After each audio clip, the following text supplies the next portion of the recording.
That's a huge fire.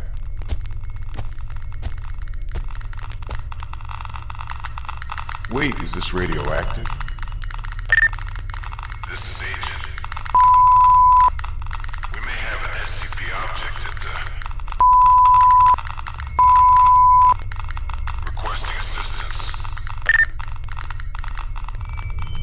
Copy that. Assistance will arrive shortly.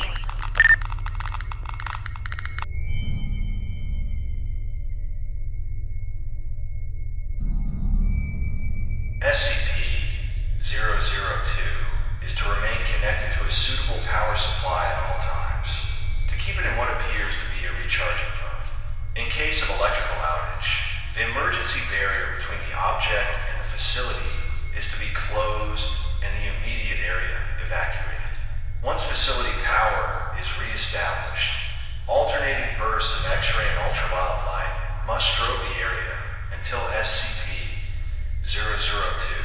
is reaffixed to the power supply and returned to recharging mode. Containment area is to be kept at negative air pressure at all times. Teams including a minimum of 2 members are required within 20 meters of SCP-002 or its containment area. Personnel should maintain physical contact with one another at all times to confirm there is another person present, as perception may be dulled, skewed, or influenced by proximity to the object. No personnel below level 3 are permitted within SCP-002. This requirement may be waived via written authorization from 2 off-site level 4 administrators. Command staff issued such a waiver must be escorted by at least 5 level 3 security personnel for the duration of their contact and must temporarily surrender their rank and security clearance. Following contact, command staff will be escorted at least 5 kilometers from SCP-002 to undergo the 72-hour quarantine and psychological evaluation. If deemed fit for return to duty by psych staff, rank and security clearance may be restored when quarantine expires.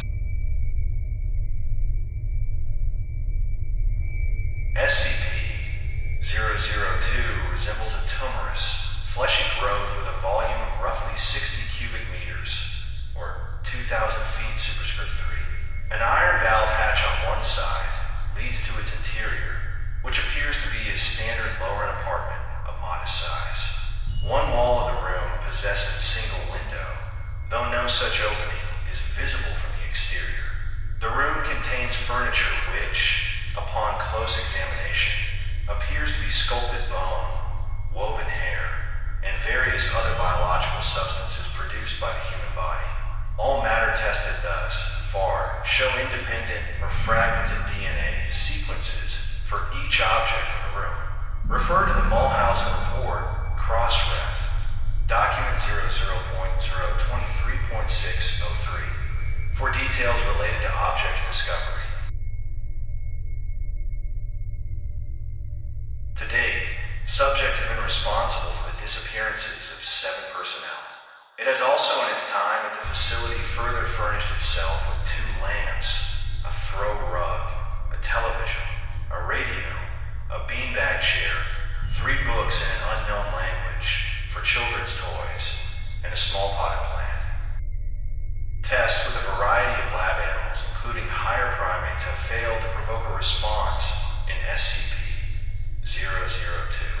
Cadavers as well failed to produce any effect. Whatever process the subject uses to convert organic matter into furnishings is apparently only facilitated by the introduction of living humans. Mulhausen Report 00.02.3.603. The following is a brief report detailing the discovery of SCP-002. Subject was discovered in a small crater in northern Portugal where it struck the Earth from orbit. Encased in a shell of thick rock, the fleshy exterior of the object was exposed by the impact. A native farmer happened upon the site and reported his findings to the village elder. Subject gained SCP attention when a level 4 agent posted in the area a small radioactive anomaly generated by the object. A collection squad of SCP security personnel, led by General Mulhausen, was immediately dispatched to the area, where they quickly secured the subject in a large container and performed initial testing with subjects recruited from the nearby village. 3 men individually sent into the structure subsequently disappeared. Upon discovering this deadly property of the subject, General Mulhausen issued a level 4, a termination order of any witnesses, roughly 1/3 of the village, to ensure no outside knowledge of the object, and initiated its transport to SCP facility. During preparation for transport, 4 SCP security personnel were inexplicably drawn inside the object where they too immediately disappeared. Following inspection, it appeared as if the object had grown several new furnishings and was beginning to look like the interior of an apartment room. General Mulhausen immediately ordered the requisition of several Class 3 hazmat suits for the remaining security team members, who proceeded to lift the container onto a waiting freight ship for transport to the SCP containment facility. Following the termination of General Mulhausen, SCP-002 was resecured by SCP staff and brought into special containment where it currently resides. Staff with clearance below level 3 have been denied access to the SCP-002 container without prior approval of at least 2 level 4 staff after the Mulhausen incident.